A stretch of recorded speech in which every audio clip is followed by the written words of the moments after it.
तो फ्लक्स में हम काफ़ी कुछ पढ़ चुके हैं, थोड़ी बहुत चीज़ें और भी पढ़नी है। कल जो डिस्कशन क्लास थी वो 10-11 मिनट हुई, उसके बाद दोबारा वो हो ही नहीं पाया कनेक्ट।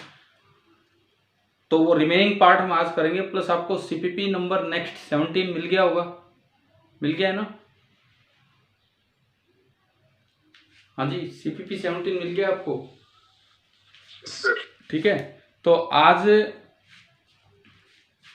हम एटलीस्ट एक्स्ट्रा जो वर्क है वो छोड़िए, सीपीपी नंबर 16 और 17 ये दोनों शाम को कंप्लीट करें। कल 16 करने का था बट वो हो ही नहीं पाया किसी वजह से, तो 16 और 17 पूरे करेंगे। 16 के पहले 5 सवाल हो चुके हैं हमारे, है ना? ध्यान है आपको?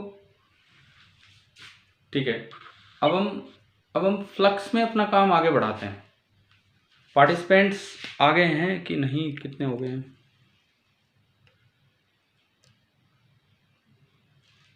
ठीक है, आज ही मेरे गए, आज तो वो वाला फ़ोन ही लगा दिया आपके लिए। ठीक है, अब हम ये सीखें कि flux through a surface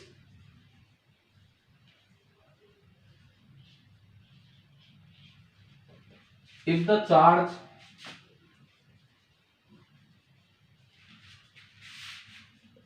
lies on the surface.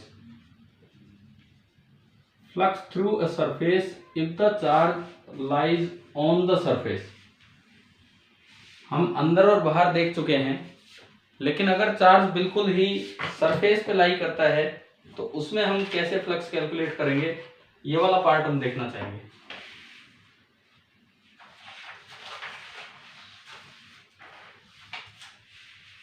जैसे मान लो, एक एग्जांपल के साथ ही मैं शुरुआत करता हूं।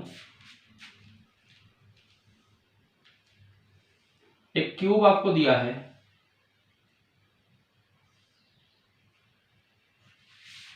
एक क्यूब आपको दे रखा है यहां पे, और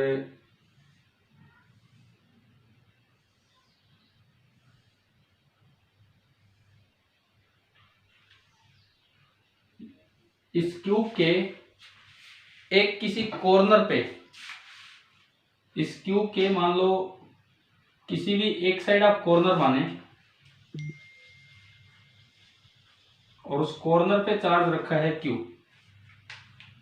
तो आपको बताना है कि find flux through complete Q.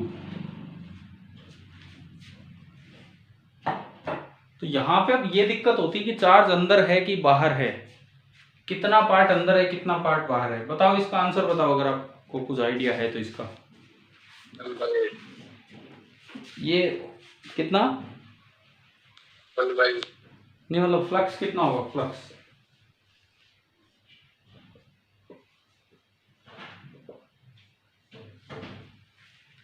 Zero नहीं होगा। अच्छा सुनो, जीरो अगर आप कह रहे हैं तो जीरो वाली बात सुनो। जो भी कह रहे जीरो, यार आप लोग कोशिश ये करो ना, वीडियो ऑन कीजिए प्लीज। मुझे सबकी बस ये फोटो सी दिखती रहती है, प्लीज वीडियो ऑन कीजिए। मैं भी तो वीडियो ऑन करके पढ़ा रहा हूँ। देखो इधर, ये किसने पूछा अभी ये कि फ्लक्स जीरो नहीं होगा? अक्षय आपने पूछा है?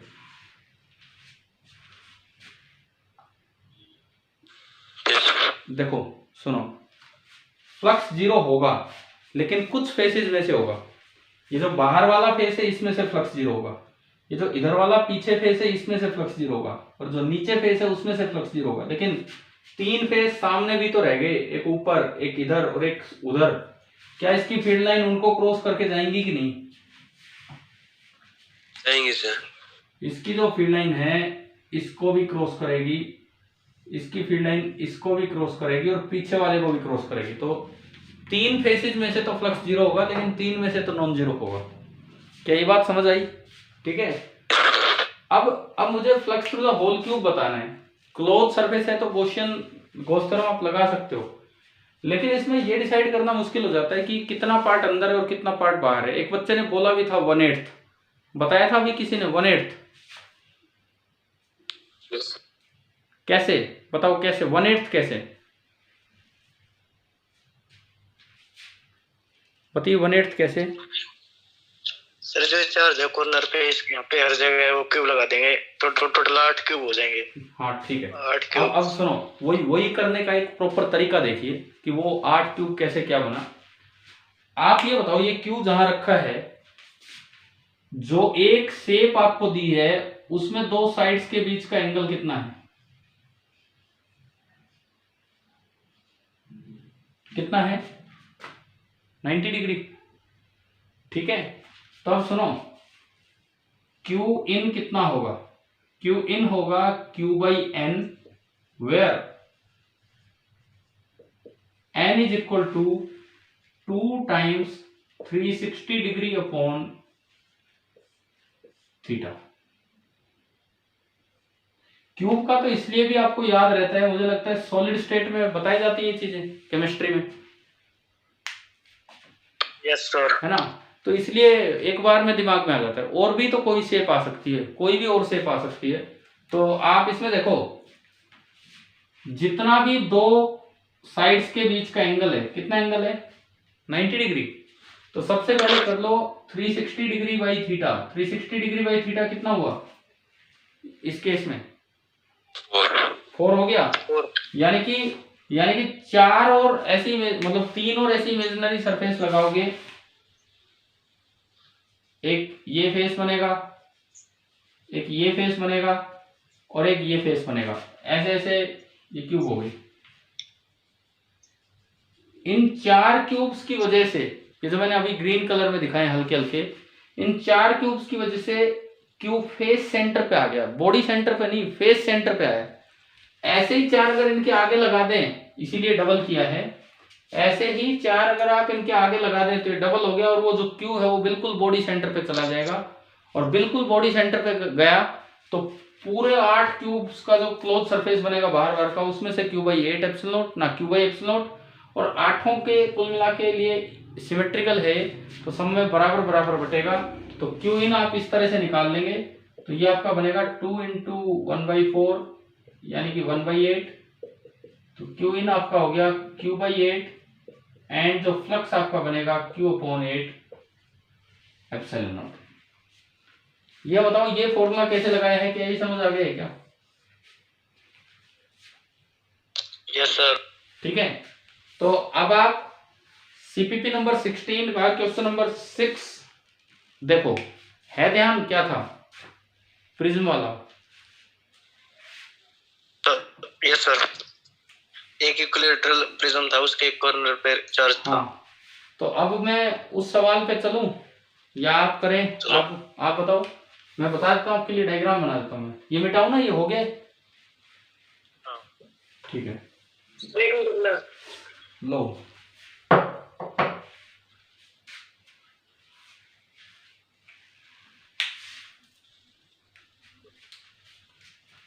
भाई, कल शाम की क्लास में ही तो 15 के करीब बच्चे आए थे शायद, है ना? 14-15। हाँ। और कल ही एक्चुअली मैं तो चलने देता हूँ क्लास को, मुझे लगा लो दोबारा दूसरे फोन से करते हैं, और उस चक्कर में फिर वो स्टार्ट ही नहीं हो पाया। नहीं तो वो तो कंटिन्यू ही जाती, और 30 मिनट और चलनी थी। हो सकता है CPP 16 हो ही जाता, बट कोई बात नहीं, आज करेंगे, वो रह गया तो। लेकिन आज का हमारा टारगेट ध्यान रखें, 16 और 17 अपना पूरा ट्राई करके रखें।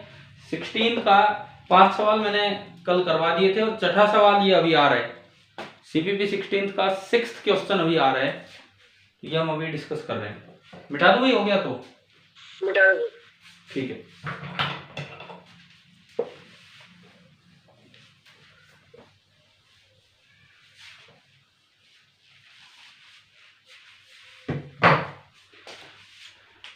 ये दिया है कि एक इक्विलैटरल प्रिज्म है।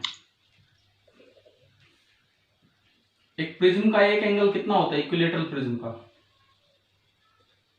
60।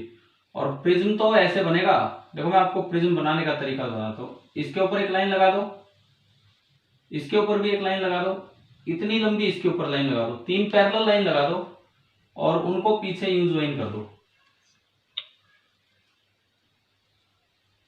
अब बताओ, क्या ये प्रिज्म की तरह नजर आ रहा है?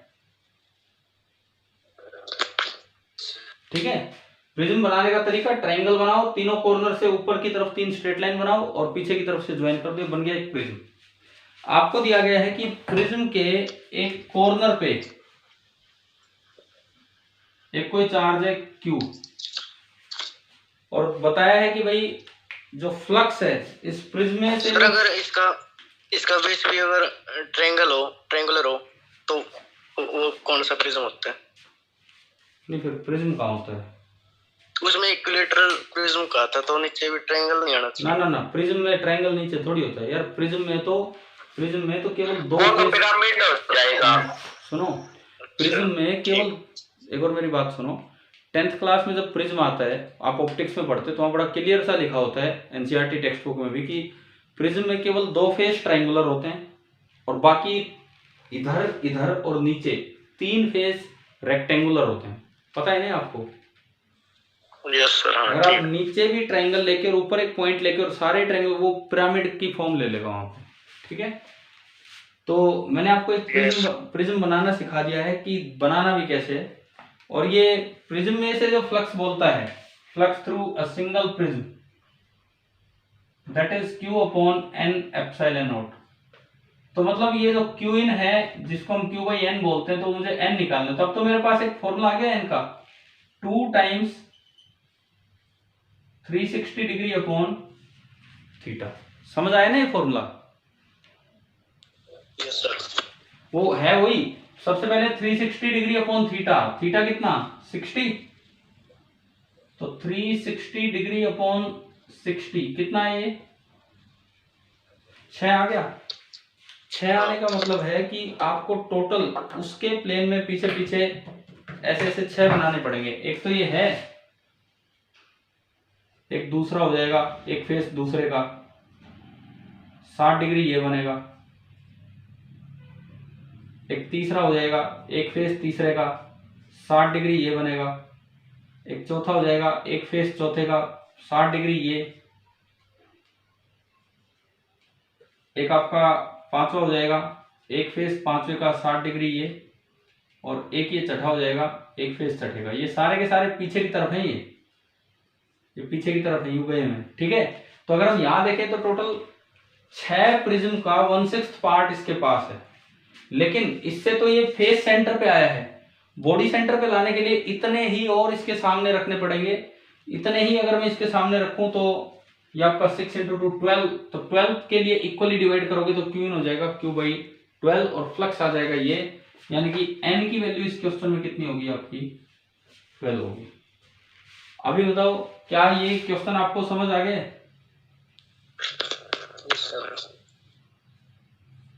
ठीक है, नंबर डाल के आप ये लिख सकते हो वहां पे भी कैसे किया।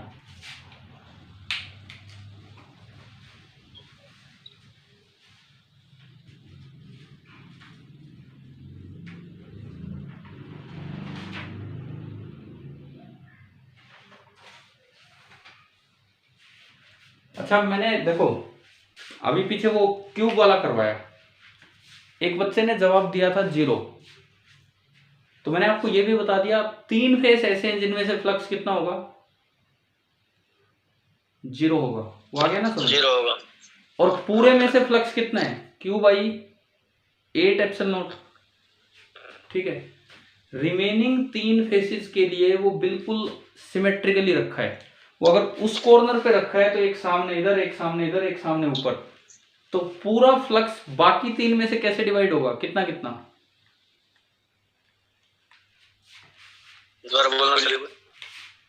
भाई ये आपका क्यूब था, ये आपका क्यूब था अभी जो आपने किया। मैं कह रहा हूं यहां चार्ज क्यू है, ठीक है? अब इसके नाम डाल दिए ABCD WXYZ, 3 फेस जिनमें से फ्लक्स 0 है वो तो कौन कौन से हैं? एक तो नीचे वाला WXYZ, एक इधर वाला ABXW, और एक ये वाला ADZW। जिस भी फेस में W आया हुआ है, जिस भी फेस में W आया हुआ है, W पे चार्ज रखा है, उनमें से तो फ्लक्स कितना हो गया 0, है ना। अब जो टोटल फ्लक्स था, फ्लक्स टोटल, वो हमने निकाल लिया Q/8 एप्सिलॉन नॉट। और बचे हुए तीनों के लिए मैंने कहा था सिमेट्रिकल है, बिल्कुल इधर रखा है, एक फेस के इधर इधर इधर। तो जो फ्लक्स थ्रू ABCD बनेगा, या जो फ्लक्स थ्रू सामने वाला CYZD, या जो फ्लक्स थ्रू उधर की तरफ BCYX, ये सारे टोटल का 1/3 हो जाएगा। तो कितना होगा इनमें से? Q/24 epsilon not. बताओ, समझ आया? ये चीज आप उस सवाल में ऐड कर लो, चाहे कि अगर सब में अलग अलग भी बांट के दिखाना हो तो ये हो जाएगा, उस सवाल में ऐड कर दीजिए।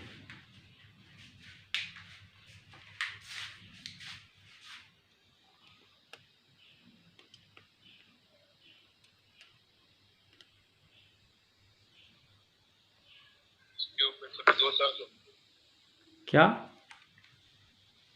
क्यूब में 2 चार्ज हो तो सर 2 कहाँ हो ये बताओ, मतलब कोई सी भी लोकेशन वो बताओ उसके तो कॉर्नर पे, हैं। कॉर्नर पे ही। तो एक ही बात है, 2 चार्ज है, उससे क्या फर्क पड़ गया? वो तो टोटल जो भी चार्ज है उतना को मैंने क्यों बोला है। अगर 2 चार्ज हो तो क्यू की जगह 2Q हो जाएगा, ठीक है।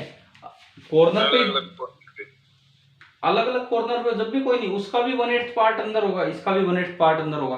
तो टोटल तो आपने ऐसे निकाल दिया। देखो चलो मैं आगे बढ़ता हूं। अगर मान लो क्यू के 2 अपोजिट, सपोज क्यूब के 2 अपोजिट कॉर्नर्स पे मैं 2 चार्ज मानू, मैं फिर से यही एक क्यूब बना के चल रहा हूं, नाम भी मैं यही दूंगा इनके, ABCD, WXY एंड Z, ये मैंने इनके नाम दिए। अब मैं कहता हूं कि 2 चार्ज हैं,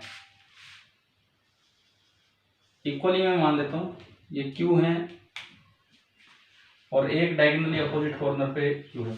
हाँ भी बताओ, ये ले लें ये वाला क्वेश्चन, यही कहना चाह रहे हो कुछ और? अनइक्वल लेना है तो अनइक्वल बता दो। लो ये सपोज ये Q1 हो गया और ये Q2 हो गया। अब देखो, अब सुनो, जो फ्लक्स टोटल होगा, जो फ्लक्स टोटल होगा वो तो होगा Qin, तो होगा Q1/8 plus Q2/8 divided by epsilon not. अच्छा, जो ये 3 फेस थे WXYZ इधर वाले, ये नीचे वाले, अब मैं इनको उस पे लेके चलता हूं, उनमें तो फ्लक्स बटेगा उधर वाले का 1/3। उधर वाले का फ्लक्स था Q2/8 एप्सिलॉन नॉट, तो इन तीनों में फ्लक्स हो जाएगा Q2/24 एप्सिलॉन नॉट, और इसकी वजह से बाकी तीनों में फ्लक्स बटेगा, तो ये आपका हो जाएगा Q1/24 एप्सिलॉन नॉट। अभी बताओ क्या अभी समझ आ गया क्या? Yes sir. ठीक है, चलें भाई आगे।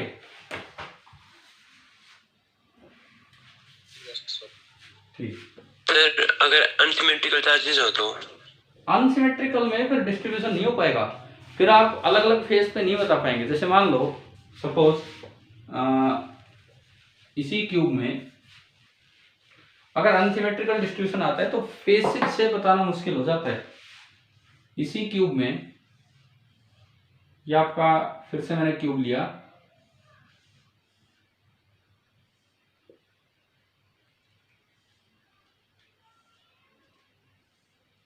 नाम भी मैं वही रख रहा हूं, ABCD WXYZ। मान लो मुझे एक चार्ज तो ये दिया है कि W पे रखा है Q1, और एक चार्ज दे दिया ऊपर वाले फेस के सेंटर पे, ऊपर वाले फेस के सेंटर पे रखा है कितना, Q2। अब ये अनसिमेट्रिकल सा कुछ अरेंजमेंट आ गया, तो इसमें टोटल लिखना तो पॉसिबल है, फेस में लिखने में दिक्कत आएगी। टोटल लिखना तो कैसे पॉसिबल है, देखिए flux total Qin/एप्सिलॉन not. Q in, अब आप क्यू को अच्छे से जानते हो, Q1/8 प्लस Q2/2। हाँ, plus Q2/2 divided by epsilon, ये तो आ गया। अब जब डिवीजन करेंगे, जब हम डिवीजन करेंगे तो Q1 का तो बढ़ सकता है भाई, इन 3 में से तो 0, उन 3 में से बाई 24 हो जाएगा। लेकिन Q2 में दिक्कत क्या आएगी, एक फेस में से तो 0 होगा, लेकिन केवल एक ही फेस में 0 होगा। बगल अगल के जो 4 फेस है उनमें नॉन जीरो और सामने वाले में नॉन जीरो, और पांचों एक जैसे नहीं है Q2 के लिए। ये चारों तो एक जैसे हैं, जो 4 दीवारें हैं अगल बगल की वो तो एक जैसे हैं, लेकिन ये तो अलग हो गया। तो आप 5 बराबर हिस्सों में इसको नहीं बांट पाएंगे, तो वहां पे प्रॉब्लम आएगी, सिमेट्री का यूज नहीं हो पाएगा। समझ आ गया? ठीक है, तो ये क्यूब या इस तरह के काम कर लोगे। अगर चार्ज ऑन द सरफेस आ जाए तो कैसे करना होगा? वैसे तो ये सवाल बनाने की बात है, नहीं तो हम कोशिश ये करते हैं, अगर खुद को एप्लीकेशन ले रहे हो कि इस तरह से सरफेस ली जाए कि वो किसी चार्ज से पास ना हो, नहीं तो फिर हमें फिर से क्यू इन में दिक्कत आती है। ठीक है, अब देखो सीपीपी 16 के 6 सवाल हो गए हैं टोटल, उसमें 15 सवाल थे, तो बाकी आप ट्राई करेंगे। अब मैं इसमें एक चीज आपको ये सिखाता हूं कि अगर होलो बॉडी चार्जेज हो, एक दिन डिस्कशन क्लास में होलो बॉडी चार्जेज सिखाया था, पोटेंशियल निकालने वाला, हमें बताओ, होलो बॉडी चार्जेस करवाया था पोटेंशियल निकालने वाला? अरे होलो बॉडी चार्जेस का मतलब है जैसे एक स्फीयर है, सॉलिड स्फीयर, उसके बीच में कैविटी है। मैंने एक दिन एक डिस्कशन क्लास में उसमें उतनी डेंसिटी भर दो जितनी दे रखी है, उतनी नेगेटिव भर दो, करवाया था ना, ये करवाया था, है ना? Yes sir. तो चलिए अब अगला पार्ट हम ये देख रहे हैं इस क्लास में।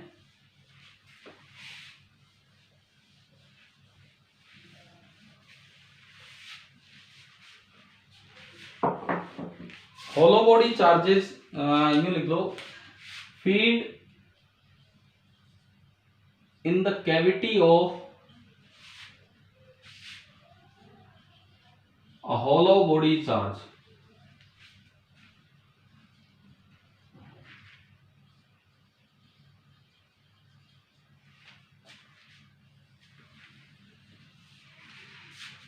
Filled in the cavity of a hollow body charge।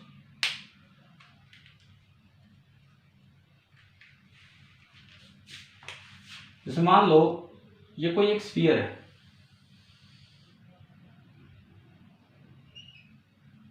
और इसके अंदर कोई हमने कैविटी बना रखी है इस तरह की। ये मान लो कोई डायग्राम लिया, सपोज इसका रेडियस ए है। वही डायग्राम क्लियर है, विजिबिलिटी क्लियर है कि नहीं, बताओ? ठीक है, मुझे लगा कोई लाइट वेट की कोई समस्या हो। इसका रेडियस मान लो बी है, और दो इस सेंटर को मैं C1 बोलता हूं, इस सेंटर को मैं C2 बोलता हूं, और दोनों के बीच की जो डिस्टेंस है, सेंटर्स के बीच की डिस्टेंस को मैं D बोल देता हूं। C छोड़ो, D बोल दिया हमने। और जो भी मटेरियल है, ये रेड कलर से तो मैं कैविटी दिखा रहा हूं, बाकी जो भी ये मटेरियल है, 3D मटेरियल है, और यहां वॉल्यूम चार्ज डेंसिटी है रो, और रो यूनिफॉर्म,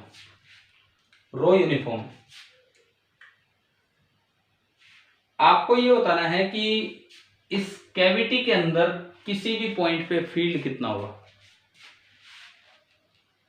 टू फाइंड E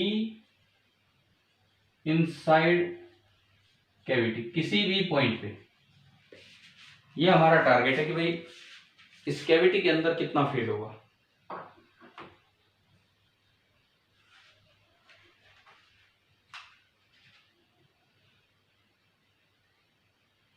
अच्छा, आपने तो पढ़ा था कि ये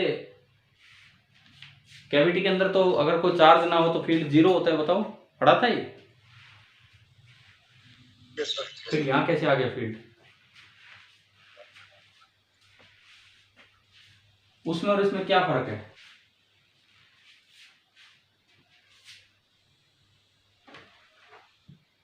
बताइए उसमें और उसमें क्या फर्क है, ये बताओ आप।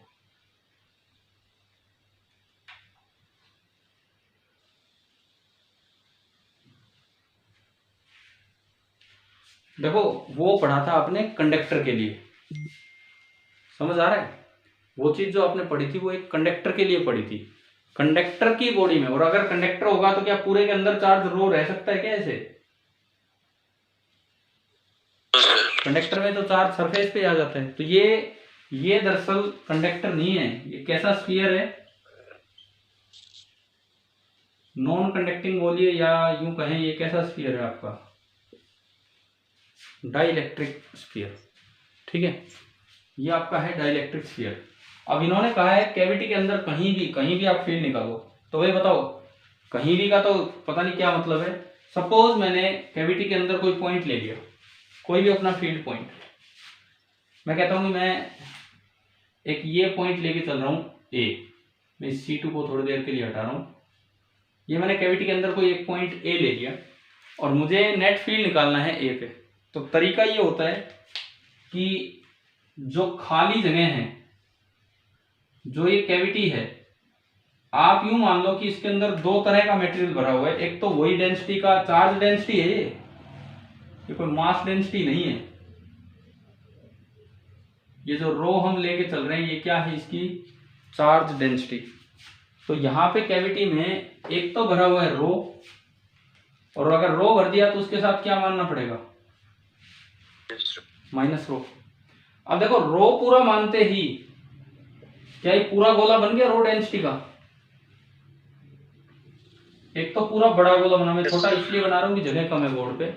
एक तो पूरा बड़ा गोला बना जिसका कि सेंटर है C1 और मुझे उसकी वजह से ए पॉइंट पे फील्ड निकालना है। कैसा पेन दे रखा है, दूसरा ले लो। मुझे उसकी वजह से ए पॉइंट पे फील्ड निकालना है। मुझे नहीं पता C1 है कितनी दूरी है, कितनी भी हो छोड़ो उसको, कुछ भी दूरी हो। मैंने थोड़ी देर के लिए इसको मान लिया वेक्टर R1 जो कि मेरे लिए अननोन है, ठीक है। और इस पूरे में डेंसिटी भरी हुई है रो, प्लस साथ में और एक रेड गोला मानना पड़ेगा। ए पॉइंट उसके भी अंदर है, ए पॉइंट उसके भी अंदर ही है कहीं, ये उसका सेंटर पॉइंट है कहीं भी C2, और मान लो C2 से ए को ज्वाइन किया तो दिस इज वेक्टर R2। और इस गोले में जो डेंसिटी भरी हुई है दैट इज माइनस रो। एक बार मुझे ये बताओ कि डायग्राम समझ आ गया आपको? यस। ठीक है। अब E एट A लिखूं तो दोनों की वजह से लिख के वेक्टर सम करना होगा, दोनों की वजह से लिख के वेक्टर सम। तो भाई ये तो पॉजिटिव डेंसिटी है और ये नेगेटिव है। पॉजिटिव डेंसिटी की वजह से तो फील्ड होता है रेडियली आउटवर्ड। तो यहां पे ए पॉइंट पे एक फील्ड तो बनेगा इधर E1, और नेगेटिव डेंसिटी की वजह से बनेगा radially inward towards the centre, और एक मेरा फील्ड बनेगा इधर जो कि होगा E2। बताओ भाई ये समझ आ रहा है? ठीक है। E एट A आपका बना E1 प्लस E2। सबसे मेन बात कि हम हिम्मत करके ही आगे बढ़ रहे हैं, बिकॉज R1 एंड R2 जो है हमारे वो क्या है, अननोन। देखो थोड़ी सी हिम्मत रखनी चाहिए अननोन को आगे बढ़ाने की, क्या पता वो कट पिट जाए, देखा जाए कुछ भी ऐसा। तो E at A is equal to E1 plus E2। क्या ये समझ आ गया यहां तक? ठीक है। अब देखिए E1 अगर मैं लिखना चाहूं तो कल आपने फॉर्मूला डेराइव किया था रो अपॉन 3 एप्सिलॉन नॉट और इनटू ये जो भी वेक्टर है, ये वेक्टर फॉर्म में मैंने लिख दिया, विद साइन पुट कर दिया। याद है कल ये डेराइव किया था सॉलिड स्फीयर का अंदर? Yes sir. ठीक है। और E2 अगर मैं लिखना चाहूं E2 तो वो भी यही बनेगा, लेकिन वेक्टर फॉर्म में लिखोगे तो विद साइन चार्ज पुट होगा minus rho into R2 upon 3 epsilon. Minus इसलिए भी है क्योंकि वेक्टर फॉर्म में है और फील्ड की डायरेक्शन उल्टी आनी चाहिए, तो इसलिए माइनस लगाए। बताओ एक बार दोनों लिखने आगे? ठीक है। E1 प्लस E2 आपने रखा, तो दोनों में से rho upon 3 epsilon naught common आ गया। वीडियो ब्लर आ रही है।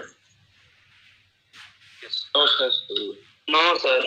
हाँ चलो, मेरे पास कोई ऑप्शन नहीं है फिर इसका, मैं तो कल भी, ओके सर। ठीक है। रो अपॉन 3 एप्सिलॉन नॉट, ज्यादातर बच्चों को तो क्लियर दिख रहा है ना? Yes sir. Row upon 3 epsilon not, और अब बचा है R1 और माइनस R2। देखो वीडियो ब्लर का ऐसा ही था, मेरे पास जो दो में से जो अच्छे वाला फोन था वो आपके लिए लगा दिया, रिकॉर्डिंग पे हल्के वाला लगा रखा है। तो अब तो अगर कोई समस्या होगी तो नेट के कारण नहीं होगी, फोन के कारण नहीं हो सकती है।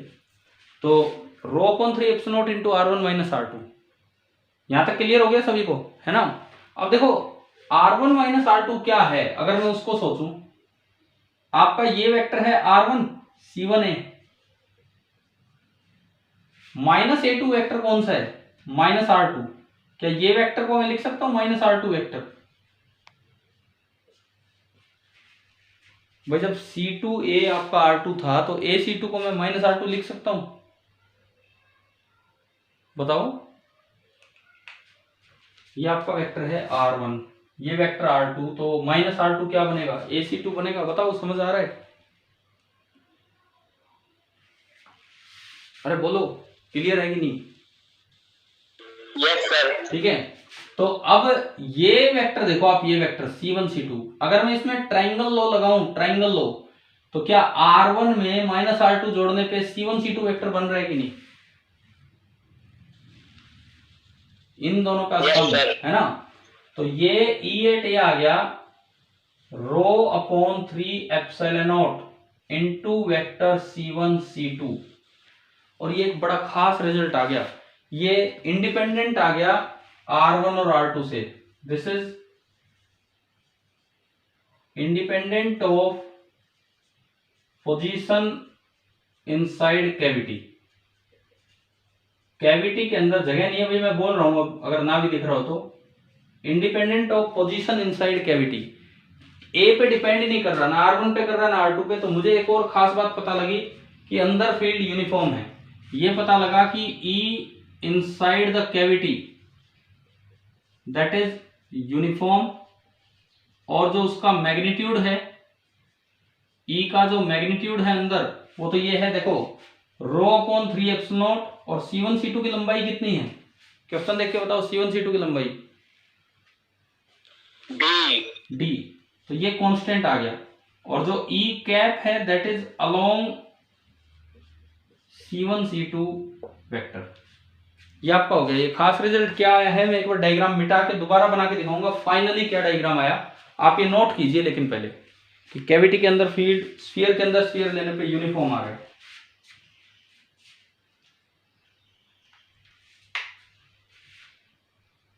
मैं वेट कर रहा हूं, आप नोट कर लीजिए।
हो गया? ये वाली लाइन समझाना एक बार, ये दोबारा एक बार। कौन सी? Independent of position inside cavity.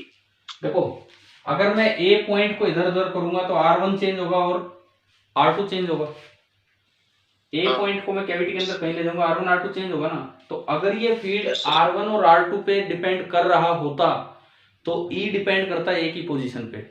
लेकिन ये R1 R2 इस तरह से एडजस्ट हो गए कि R1 माइनस R2 बन गया और वो तो कांस्टेंट है C1 C2 जिसकी लंबाई d है, जिसकी डायरेक्शन फिक्स है। तो आप चाहे ये पॉइंट कहीं ले लो, आप चाहे ये पॉइंट कहीं ले लो कैविटी के अंदर, हर जगह फील्ड इतना ही आना है। ये पॉइंट क्या है मैं डायग्राम बना के समझाता हूँ, यहां से कैसे आए वो आपको यहां से दिखना चाहिए। समझ आए? Yes sir. भाई नोट हो गए यहाँ तक, लास्ट तक? Yes clear. ठीक है, तो देखिए अब मैं बताता हूं कि क्या रिजल्ट आपको मिला है।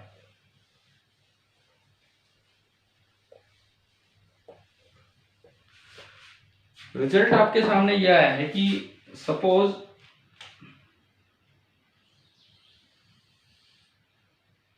इस तरह का कोई अरेंजमेंट है, इस तरह का कोई अरेंजमेंट है, यूनिफॉर्मली चार्ज, ये कोई स्फीयर है, सेंटर कहीं भी हो मुझे उससे मतलब नहीं है, यूनिफॉर्मली चार्ज ये स्फीयर, उसके अंदर एक कैविटी आ गई है, स्फेरिकल कैविटी। सपोज बड़े वाले का सेंटर यहां है कहीं भी, छोटे वाले का सेंटर यहां है, तो अगर इसके अंदर एक रो डेंसिटी भरी हुई है यूनिफॉर्म और वो पॉजिटिव है, तो इस कैविटी में हर जगह फील्ड होगा along the direction of C1 C2। आप कहीं देख लो, कैविटी में हर जगह फील्ड होगा along the direction of C1 C2। समझ आ रहा है? ये पहला पॉइंट, केवल इस डायरेक्शन में। ठीक है, दूसरी बात, हर जगह जो इसका मैग्नीट्यूड होगा, ये जो E इनसाइड आ रहा है हर जगह, ये होगा rho d upon 3 epsilon naught, where d is the distance between both the centre. अभी बताओ क्या रिजल्ट क्लियर हो गया लास्ट में जो मैंने बताया? यस। ठीक है, नहीं तो बच्चे सोचते हैं यहाँ फील्ड अलग दिशा में होगा, यहाँ अलग दिशा में होगा, लेकिन सब एक ही डायरेक्शन में होंगे। कैविटी के अंदर की बात की हमने।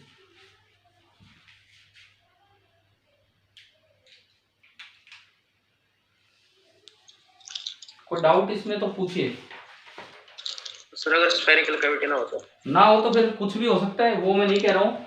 मैं तो स्पेशल डाउट पे तो तभी आ रहा हूँ, स्पेशल रिजल्ट पे तरीका आपको समझा दिया कि भाई किस तरह से निकाला जाता है। अब जैसे आज एक सवाल है, वैसे तो उसमें भी स्फेरिकल कैविटी है, लेकिन मैं नहीं कह रहा कि इस तरह का कोई रिजल्ट वहां लगेगा, बिकॉज उसमें बाहर स्फीयर नहीं है, बाहर एक सिलेंडर है। वो जेई 2012 का क्वेश्चन है। कौन सा सवाल है आपके इसमें? 14 CPP 16 का क्वेश्चन नंबर 14 है। तो इसके बाद अपनी कॉपी में ये हेडिंग डाल देना, CPP 16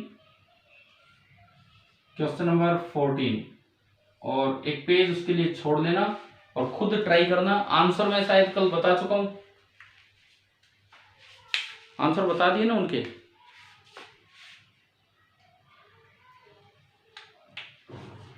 यस सर।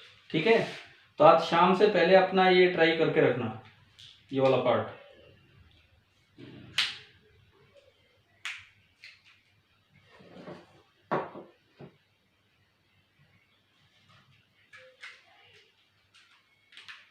चले भाई आगे बढ़े। Yes sir. ठीक है, अब देखिए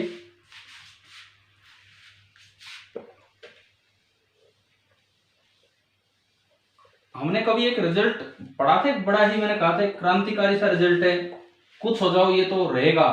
इलेक्ट्रोस्टैटिक सिचुएशन में कंडक्टर के जस्ट बाहर जो फील्ड होता है कितना होता है? Sigma upon epsilon. Sigma upon epsilon. और वो खाली सिग्मा की वजह से होता है या आसपास सबकी वजह से? सबकी वजह से होता है। और वो जो फील्ड है वहां पे सिग्मा है लोकल चार्ज डेंसिटी। तो नेक्स्ट हेडिंग आप ये डालिए, electric field just outside the surface of a conductor. Next heading ये डाल लीजिए। अब उसको प्रूव करेंगे गॉस लॉ से। Electric field just outside the surface of a conductor.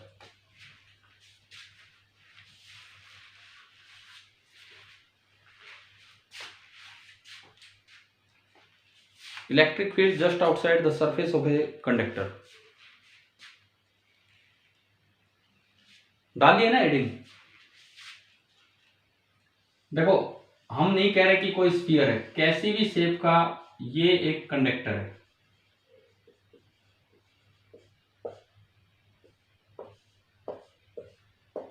इसमें पूरे में चार्ज है लेकिन वो सरफेस पे आ जाता है किसी जगह। सपोज इस जगह जो चार्ज डेंसिटी है वो है सिग्मा, इस पॉइंट को मैं ए बोलता हूं, तो sigma is the local charge density at A. हो सकता है यहां डेंसिटी सिग्मा डैश हो सकता है यहां डेंसिटी सिग्मा डबल डैश हो, यहां सिग्मा ट्रिपल डैश हो, बाहर कोई और Q1 रखा हो, बाहर कोई और Q2 रखा हो, कुछ भी रखे हो, सब है। मैंने कभी आपको पोटेंशियल वाले चैप्टर में पढ़ाया था कि इलेक्ट्रोस्टैटिक कंडीशन में जब चार्ज सेट हो जाता है तो सिग्मा इनवर्सली प्रोपोर्शनल होता है रेडियस ऑफ कर्वेचर के। Yes sir. जो Q होता है, Q डायरेक्टली प्रोपोर्शनल होता है रेडियस के, और सिग्मा इनवर्सली पढ़ाया था ना वो, तो वो सारी बातें यहाँ भी वैलिड है। दो अलग अलग नहीं चीज, सेम ही। जहां रेडियस कम होगा वहां सिग्मा ज्यादा होगा, जहां रेडियस कम होगा पॉइंटेड पोर्शन आएगा वहां पे सिग्मा ज्यादा होगा। चलिए अब मुझे इसमें निकालना है टू फाइंड, मैं एक चीज निकालना चाह रहा हूं, ई नेट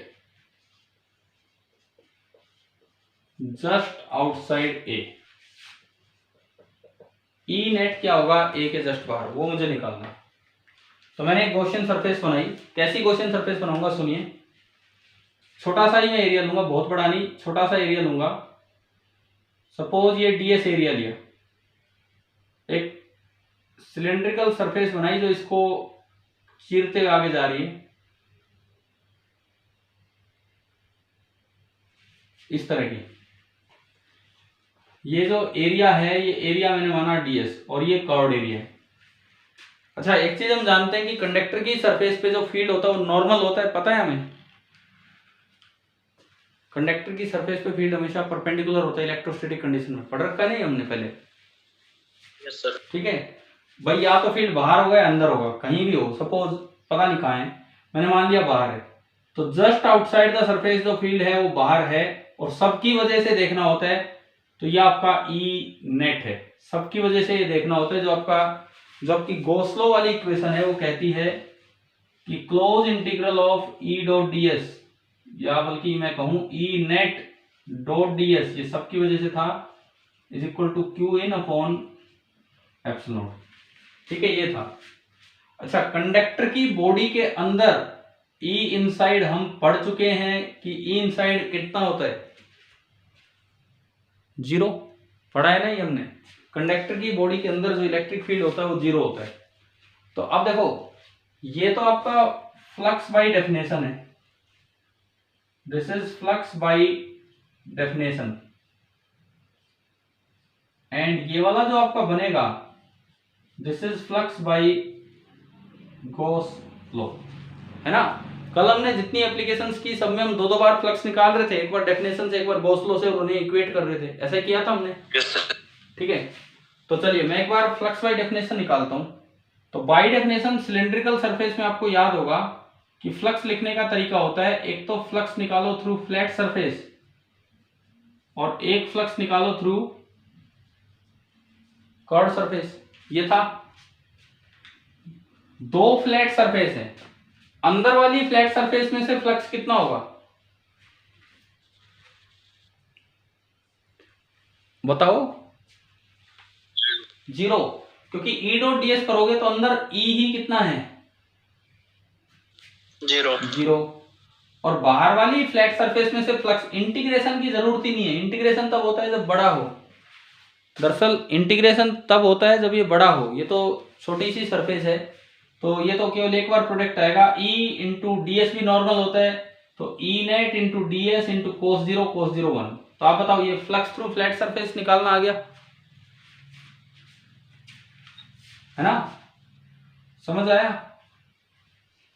यस सर। अब flux through curved surface, curved में अंदर तो फ्लक्स इसलिए 0 क्योंकि अंदर तो E ही कितना है, 0, और बाहर इसलिए 0 कि E जस्ट आउटसाइड यूं होगा, और जो इसका ds बनेगा वो हमेशा इसके E के परपेंडिकुलर रहेगा। तो एंगल कितना हो गया बाहर, ds का और E का 90।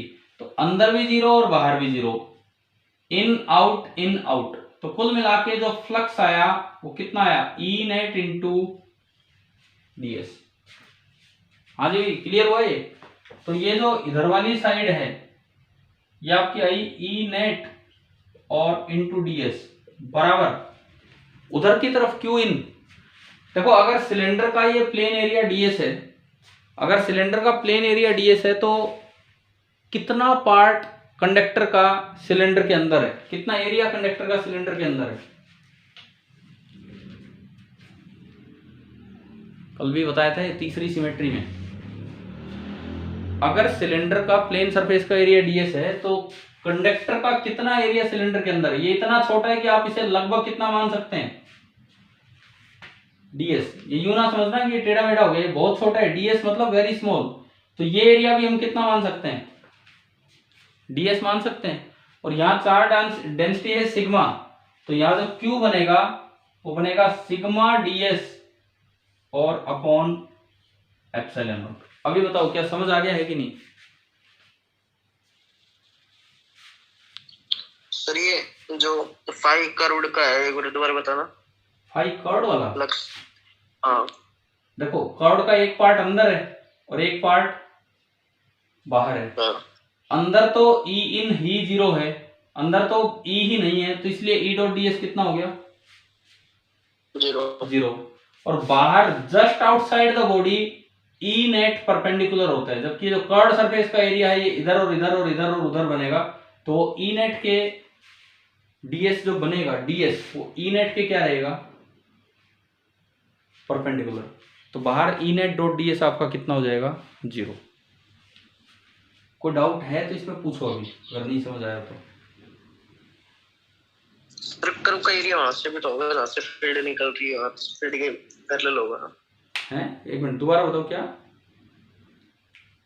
जो कर्व पार्ट है, हाँ, कर्व में से जहाँ से फील्ड निकल रही है, जहां से तो फील्ड वहीं से निकल भी देखो सुनो, ये कर्ड पार्ट है, ये मेरा हाथ का एक कर्ड पार्ट है। कर्ड सरफेस का एरिया तो ऐसे ही बनेगा, कर्ड सरफेस के परपेंडिकुलर। हाँ और जो फील्ड निकलेगी वो तो जो नीचे वाली सरफेस है उसके परपेंडिकुलर निकलनी है। हाँ कहीं भी आप देख लो, कर्ड सरफेस पे कहीं भी देखोगे तो फील्ड तो यूं आएगा सरफेस के टेंजेंशियल, और एरिया बनेगा सरफेस के नॉर्मल। तो एंगल कितना बनेगा वो, 90 डिग्री। और 90 डिग्री पे डॉट प्रोडक्ट आपका 0 होता है। समझ आया। अगर इसमें कुछ और डाउट है तो पूछिए आप पहले। सर दोबारा बताने के लिए। एक कर्ड सरफेस है, देखो ये सबसे पहली बात, ये उसकी कंडक्टर की सरफेस है। हम जानते हैं कि कंडक्टर की सरफेस पे फील्ड कैसे रहता है, नॉर्मल, ठीक है। अब मैंने यहाँ पे कोई सिलेंडर रख लिया, कंडक्टर की सरफेस पे फील्ड रहता है नॉर्मल। मैंने यहाँ पे कोई एक सिलेंड्रिकल पार्ट रख लिया, कोई भी एक सिलेंड्रिकल पार्ट रख लिया, देखो जैसे ये रखा है, तो कर्ड सरफेस रख दिया मैंने यहाँ। अब जो फील्ड है वो तो नॉर्मल है, यूं है फील्ड, जस्ट यहाँ छोटा सा ये है, बड़ा नहीं है, फील्ड तो नॉर्मल है, ठीक है। तो इस कर्ड सरफेस का एरिया इधर यूं बनेगा, इधर यूं बनेगा, इधर यूं बनेगा, सरफेस के परपेंडिकुलर। और जो फील्ड है वो ऊपर की तरफ है। तो क्या हर जगह कर्ड सरफेस पे डीएस और ई के बीच का एंगल 90 नहीं हो गया? सर डीएस यहाँ साइड में तो वैसे हो गया 90 डिग्री पे, लेकिन जहाँ से फील्ड निकल रही है वहाँ से नहीं होगा डीएस का। कहाँ से डीएस? फील्ड तो नीचे से निकल रही है, वो मेरी क्वेश्चन सरफेस में शामिल ही नहीं है। आप तो इस जगह की बात कर रहे हो, इस जगह की, ये है ना। तो ये मेरी गॉसियन सरफेस में ही नहीं है। तो गॉसियन सरफेस तो हमारा ये सिलेंडर है जो बाहर है, वो तो एक इमेजिनरी सरफेस होती है, हम कहीं भी मान सकते हैं, ठीक है। तो कुल मिला के बताओ, ये डीएस से डीएस कैंसिल हो जाएगा, तो क्या आपका ये रिजल्ट प्रूव हो गया कि नहीं? Yes sir. अब ये रिजल्ट हमने एक दिन एनसीईआरटी में वहां पढ़ा था, चैप्टर 2 में इलेक्ट्रोस्टैटिक्स ऑफ कंडक्टर में 5-6 पॉइंट दिए थे शील्डिंग से जस्ट पहले। शील्डिंग से जस्ट पहले वाला जो पॉइंट है वो यही था। अब चाहे आप दोबारा बुक में पढ़ सकते हो। तो मैंने गॉस लॉ की मदद से आपको ये प्रूव करके दिखा दिया है कि क्यों कंडक्टर के जस्ट बाहर फील्ड 0 होता है। चलो मैं अगले कॉन्सेप्ट पे। यस सर, एक नोट कर लो। नोट जल्दी करो, मैं एक और चीज पढ़ाना चाह रहा हूँ, तो वो और करते हैं। और फिर शाम की क्लास में भाई जरूर आने चलेगी। आज तो क्लास पूरी 40 मिनट्स डिस्कशन होगा। डिस्कशन के साथ आप कुछ चीजें सीख रहे होंगे जो फेयर नोट्स में ऐड करने लायक होंगी, तो उसमें जरूर रहना। कल जो बच्चे आए थे वो तो एटलीस्ट दोबारा आए आज।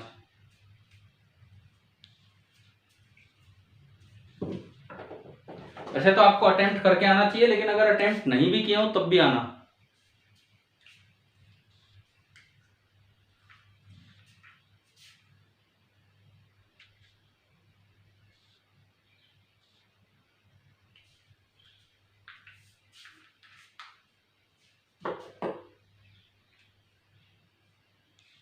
हो गया सर। ठीक है, देखो अगला कॉन्सेप्ट आप देखिए, मिटा दो इसे, हो गया होगा। हाँ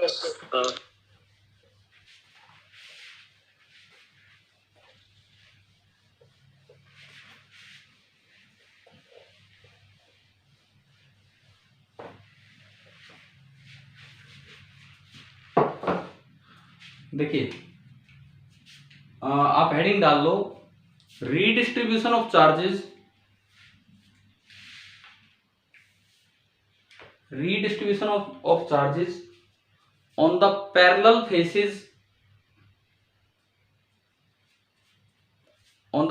faces of large conducting plates.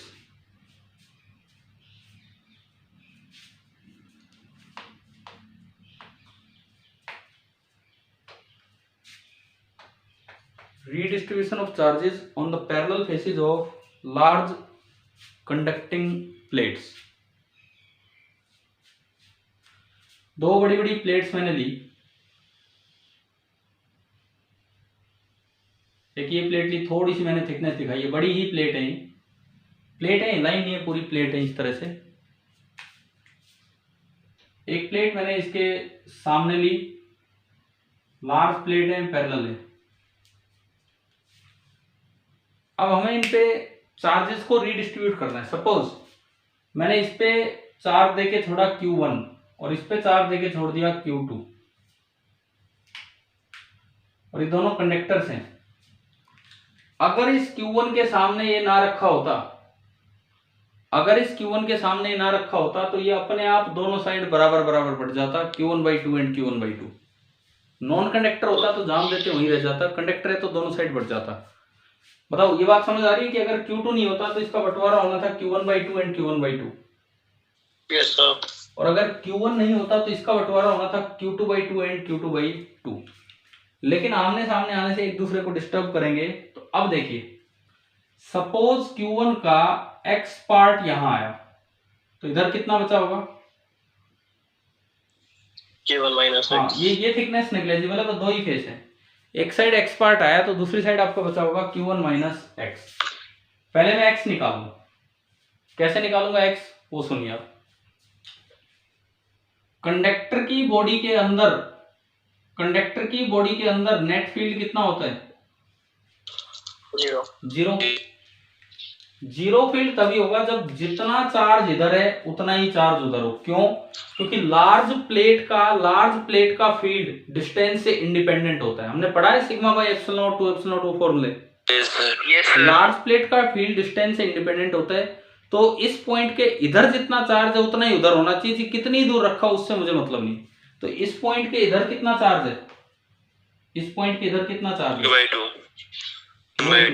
Q/2 है। अरे फिलहाल जब दोनों रखे हैं तो इस पॉइंट के इधर कितना चार्ज है? Q1 minus X। ठीक है, तो एक साइड तो आपका चार्ज हो गया Q1 माइनस X, दूसरी साइड कितना चार्ज है टोटल दूर दूर तक? X और एक ये पूरा Q2। अगर आप इसको 0 चाहते हैं तो इन दोनों को इक्वल होना पड़ेगा। क्यों होना पड़ेगा मैं थोड़ा सा और अलग से बता देता हूं। देखो मान लो एक का एरिया A है, A इसका हो गया, A इसका हो गया, A इसका हो गया, सबके एरिया A और A बन गए इस तरह से। तो अगर मैं मान लो इसको भी बांट के चलूं, सपोज ये Y, तो ये कितना बना Q2 माइनस वाई। अब यहाँ की पहली डेंसिटी आपकी बनेगी Q1 माइनस एक्स अपॉन जो भी एरिया है। यहाँ की दूसरी डेंसिटी बनेगी x अपॉन जो भी एरिया है। यहाँ की तीसरी डेंसिटी इस साइड की बनेगी surface charge density y upon जो भी एरिया है। और चौथी डेंसिटी बनेगी Q2 माइनस वाई अपॉन जो भी एरिया है। आप बताओ, 4 लेयर समझ आ गई आपको डेंसिटीज की, 4 डेंसिटी की, ठीक है। किसी एक लेयर की वजह से, किसी एक साइड की लेयर की वजह से जो E होता है ड्यू टू वन साइड, हम जानते हो डिस्टेंस पे डिपेंड नहीं करता, और वो कितना होता है सिग्मा अपॉन 2 एप्सिलॉन नॉट हुआ करता है। तो इसकी वजह से यहां जो फील्ड होगा, इसकी वजह से इधर की तरफ जो फील्ड होगा that will be sigma 1 upon 2 epsilon not. और इन तीनों की वजह से इधर जो फील्ड बनेगा that will be sigma 2 plus sigma 3 plus sigma 4, सबके नीचे 2 epsilon not, 2 epsilon not and 2 epsilon not. आप एक बार बताओ, क्या ये समझ आ गया है? हाँ भी बोलिए भाई। इस लेयर की वजह से यहाँ फील्ड होगा सिग्मा 2 बाई एप्सिलॉन नॉट, इसकी वजह से सिग्मा 3 बाई एप्सिलॉन नॉट, इसकी वजह से सिग्मा 4 बाई एप्सिलॉन नॉट। तो क्या ये समझ आ गया है कि नहीं, है ना? और अगर आप ई इन 0 करोगे तो ये इसके बराबर होना चाहिए। तो तीनों के नीचे से 2 एप्सिलॉन नॉट कैंसिल हो गया, यानी कि आपका बचा sigma 1 should be equal to sigma 2 plus sigma 3 plus sigma 4। Sigma 1 की वैल्यू कितनी है? Q1 minus x by A. This should be equal to this plus this plus this, A कट जाएगा। So Q1 minus x should be equal to y ना x plus y plus Q2 minus y. Y से y कटेगा, तो आप बताओ क्या equation आएगी कि नहीं?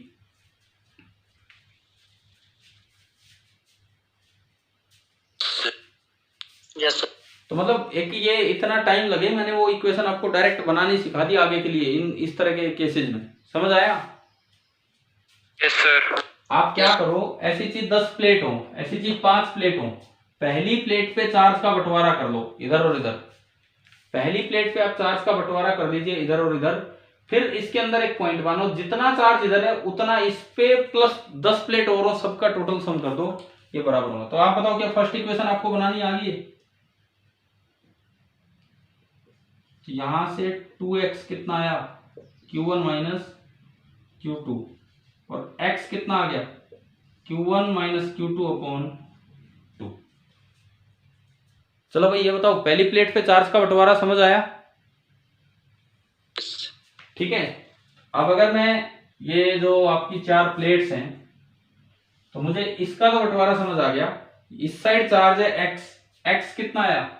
x आपका आया Q1 माइनस Q2 अपॉन 2। तो इधर बताओ, इधर कितना बचा? इधर कितना बचा होगा?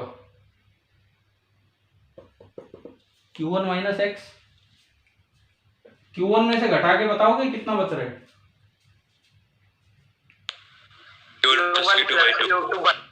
हाँ, जब Q1 में से घटाओगे तो बचेगा Q1 प्लस Q2 बाई 2। तो आप बताओ, चार्ज रीडिस्ट्रीब्यूशन एक प्लेट पे करना आ गया? Yes sir. और एक पे होते ही अब आप याद रखो, 10 प्लेट हो सब पे हो जाएगा, एक पे होते ही सब पे हो जाएगा। कैसे, वो सुनिए, उसमें गॉस लॉ का यूज है।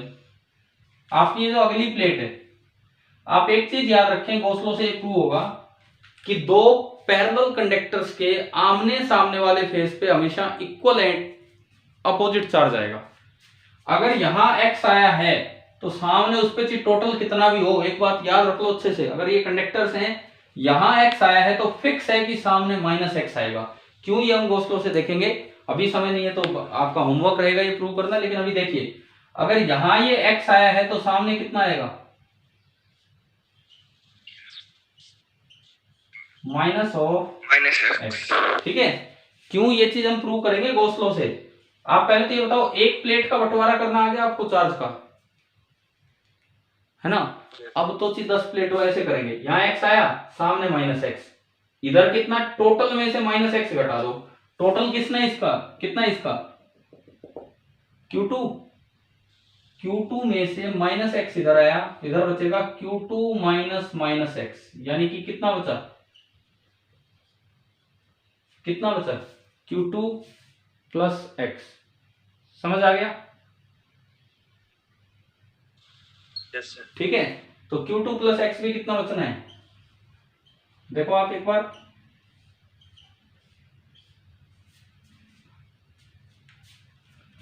आ गया समझ? ठीक है, अब एक तीसरी प्लेट हो, तीसरी प्लेट सामने हो, तो इसका अपोजिट उस पे आएगा, पूरे में से घटाओ तो यूं 10 प्लेट तक भी चलता रहेगा। तो आपका ये होमवर्क है कि आपको ये प्रूव करना है, ये प्रूव करना है बाय यूजिंग गॉस लॉ। चलो भाई, आज की क्लास समझ आई ना, जो जो बातें आपको सिखाई गई हैं? Yes sir. ठीक है, मिलते हैं शाम को दोबारा 9 बजे, और सीपीपी अपने साथ रखना, 16-17 डिस्कस करेंगे वो, प्लस ये प्रूव करना आप शाम को करते हैं, निकल करते हैं, देखते हैं जब भी टाइम मिलेगा, शाम को मिलेगा तो इसको शाम को कंटिन्यू करेंगे। ठीक है, चलिए बाय।